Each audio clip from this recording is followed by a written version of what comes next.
अगर शरीर ही सब कुछ होता तो नींद में हम कहां चले जाते हैं। अगर शरीर ही मैं होता तो हर दिन मैं बदल क्यों जाता है। बचपन का शरीर चला गया, जवानी का आ गया, कल बूढ़ा शरीर आ जाएगा, लेकिन भीतर कोई है जो हर बदलाव को देख रहा है। यही सवाल हमें आत्मा की ओर ले जाता है, क्योंकि देखने वाला कभी बदलता नहीं, बदलता है केवल जो देखा जा रहा है। परमहंस योगानंद जी कहते हैं कि मनुष्य स्वयं शरीर नहीं है, वह शरीर में निवास करने वाली चेतना है। शरीर एक वस्त्र की तरह है जो समय के साथ बदलता है, घिसता है और एक दिन छूट जाता है। लेकिन आत्मा वह शक्ति है जो जन्म से पहले भी थी और मृत्यु के बाद भी रहती है। हम शरीर को मेरा कहते हैं, कभी भी मैं शरीर हूं नहीं कहते। यही भाषा स्वयं बता देती है कि मालिक और साधन अलग हैं। शरीर मिट्टी, जल, अग्नि, वायु और आकाश से बना है, इसलिए वह प्रकृति के नियमों के अधीन है। उसे भूख लगती है, बीमारी होती है, थकान आती है, लेकिन आत्मा न भूखी होती है, न बीमार, न थकती है। शरीर सोता है, आत्मा जागती रहती है। मृत्यु के समय शरीर निष्क्रिय हो जाता है, लेकिन वह चेतना जो जीवन भर अनुभव कर रही थी कहीं समाप्त नहीं होती। वह केवल एक माध्यम छोड़कर दूसरा माध्यम ग्रहण करती है। हम अक्सर दर्द को कहते हैं, मुझे दर्द हो रहा है, लेकिन ध्यान से देखें तो दर्द शरीर में होता है और जानने वाला अलग होता है। यही जानने वाला आत्मा है। विचार आते जाते हैं, भावनाएं बदलती हैं, मन कभी शांत तो कभी अशांत होता है, लेकिन इनके पीछे एक स्थिर उपस्थिति बनी रहती है। वही स्थिर उपस्थिति आत्मा है। अगर मन ही आत्मा होता तो मन के बदलते ही हम खो जाते, लेकिन ऐसा नहीं होता। आत्मा को देखने के लिए आंखों की नहीं, भीतर की दृष्टि की जरूरत होती है। जैसे रेडियो तरंगें दिखती नहीं लेकिन मौजूद होती हैं, वैसे ही आत्मा दिखाई नहीं देती लेकिन अनुभव की जा सकती है। ध्यान के क्षणों में जब विचार शांत होते हैं, तब भीतर एक शांति, एक विस्तार, एक आनंद का अनुभव होता है। वही आत्मा की झलक है। आत्मा किसी धर्म, नाम या रूप से बंधी नहीं होती, वह केवल चेतना है। शरीर समय के साथ कमजोर होता जाता है, लेकिन आत्मा न बूढ़ी होती है न नई। इसलिए जो व्यक्ति स्वयं को शरीर मान लेता है वह मृत्यु से डरता है, और जो स्वयं को आत्मा के रूप में जानने लगता है उसके लिए मृत्यु केवल परिवर्तन बन जाती है। यही कारण है कि आत्मज्ञान भय को समाप्त करता है और जीवन को गहराई देता है। जब मनुष्य यह समझने लगता है कि वह शरीर नहीं आत्मा है, तब उसके जीवन का दृष्टिकोण बदल जाता है। वह परिस्थितियों में उलझता नहीं, अनुभव करता है। वह दुख में टूटता नहीं, सीखता है। शरीर संसार में रहता है, लेकिन आत्मा उससे बंधी नहीं रहती। यही अलगाव समझ आ जाए तो जीवन बोझ नहीं, यात्रा बन जाता है। जब यह समझ धीरे धीरे गहरी होने लगती है कि मैं शरीर नहीं हूं, तब जीवन की पकड़ अपने आप ढीली होने लगती है। लोग वहीं रहते हैं, परिस्थितियां भी वही होती हैं, लेकिन भीतर प्रतिक्रिया बदल जाती है। पहले जो बात अपमान लगती थी, अब अनुभव लगने लगती है। पहले जो हानि डर पैदा करती थी, अब वह केवल एक स्थिति बनकर रह जाती है। ऐसा इसलिए होता है क्योंकि आत्मा न जीतती है न हारती है। जीत हार तो शरीर और मन के स्तर पर घटती है। मनुष्य की सबसे बड़ी भूल यही है कि वह अस्थाई को स्थायी मान लेता है। शरीर अस्थाई है, भावनाएं अस्थाई हैं, परिस्थितियां अस्थाई हैं, लेकिन हम इन्हीं के साथ अपनी पहचान जोड़ लेते हैं। जब इनमें कुछ भी हिलता है तो भीतर असंतुलन आ जाता है। आत्मा से जुड़ाव हमें यह स्थिरता देता है कि बदलते हुए संसार के बीच भी कुछ है जो नहीं बदलता। ध्यान देने वाली बात यह भी है कि आत्मा को समझना कोई बौद्धिक प्रक्रिया नहीं है। केवल सुन लेने या पढ़ लेने से यह अनुभव नहीं आता। यह समझ तब उतरती है जब मन थोड़ा शांत होता है और व्यक्ति स्वयं को देखने लगता है। जब हम अपने विचारों को देख पाते हैं, तब स्पष्ट होता है कि विचार मैं नहीं हूं। जब हम अपनी भावनाओं को देख पाते हैं, तब समझ आता है कि भावनाएं भी मैं नहीं हूं। जो सबको देख रहा है वही आत्मा के सबसे निकट है। यहीं से जीवन में जिम्मेदारी का अर्थ भी बदल जाता है। आत्मा को जानने वाला व्यक्ति लापरवाह नहीं होता, बल्कि अधिक सजग हो जाता है। वह जानता है कि शरीर एक साधन है, इसलिए वह उसका सम्मान करता है, लेकिन उसे बंधता नहीं। वह संबंध निभाता है, लेकिन उनमें खोता नहीं। वह संसार में रहता है, लेकिन संसार को अपने भीतर नहीं बैठने देता। जब आत्मा की यह झलक जीवन में आने लगती है, तब मनुष्य दूसरों को भी अलग दृष्टि से देखने लगता है।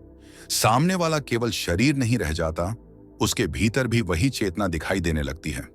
इससे करुणा जन्म लेती है, तुलना कम होती है और टकराव अपने आप घटने लगता है। क्योंकि जब आत्मा से आत्मा का संवाद होने लगता है, तब अहंकार के लिए जगह नहीं बचती। ये समझ कोई एक दिन में पूरी नहीं होती। ये धीरे धीरे गहराती है, जैसे सूरज उगते समय अचानक तेज नहीं होता, बल्कि प्रकाश फैलता जाता है। कभी अनुभव स्पष्ट होता है, कभी धुंधला, लेकिन हर बार कुछ न कुछ भीतर बदलता जरूर है। यही यात्रा है, शरीर से पहचान हटाकर आत्मा से जुड़ने की यात्रा। जैसे जैसे आत्मा की समझ गहरी होती जाती है, मनुष्य के भीतर एक अलग तरह की निडरता जन्म लेने लगती है। यह निडरता आक्रामक नहीं होती, बल्कि शांत होती है। अब डर इसलिए कम हो जाता है क्योंकि डर हमेशा कुछ खो जाने से जुड़ा होता है, और आत्मा के स्तर पर कुछ भी खोता नहीं। शरीर हार सकता है, पद छूट सकता है, संबंध बदल सकते हैं, लेकिन जो भीतर का साक्षी है वह इन सबसे अप्रभावित रहता है। यही कारण है कि आत्मा से जुड़ा व्यक्ति जीवन की कठिन परिस्थितियों में भी टूटता नहीं। वह दुख से भागता नहीं, बल्कि उसे समझने की कोशिश करता है। वह जानता है कि दुख शरीर और मन को छू सकता है, लेकिन आत्मा को नहीं। इस समझ से भीतर एक गहराई आती है, जहां शिकायत की जगह स्वीकार और प्रतिक्रिया की जगह विवेक आ जाता है। आत्मा और शरीर के अंतर को समझने का एक और सरल तरीका यह है कि शरीर हमेशा बाहर की ओर भागता है, जबकि आत्मा भीतर की ओर खींचती है। शरीर सुख चाहता है, आत्मा शांति। शरीर उत्तेजना चाहता है, आत्मा स्थिरता। जब हम बार बार अशांत होते हैं, तो यह संकेत होता है कि हम शरीर की सुन रहे हैं, आत्मा की नहीं।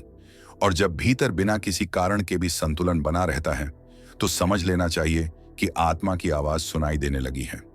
यह भी देखा जाता है कि जब व्यक्ति स्वयं को शरीर मानता है, तो वह लगातार तुलना करता है। कौन आगे है, कौन पीछे, कौन बेहतर है, कौन कमतर।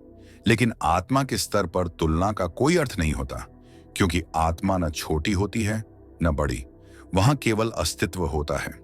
इसी कारण आत्मज्ञान व्यक्ति को प्रतिस्पर्धा से नहीं, सहयोग से जोड़ता है। धीरे धीरे जीवन की प्राथमिकताएं बदलने लगती हैं।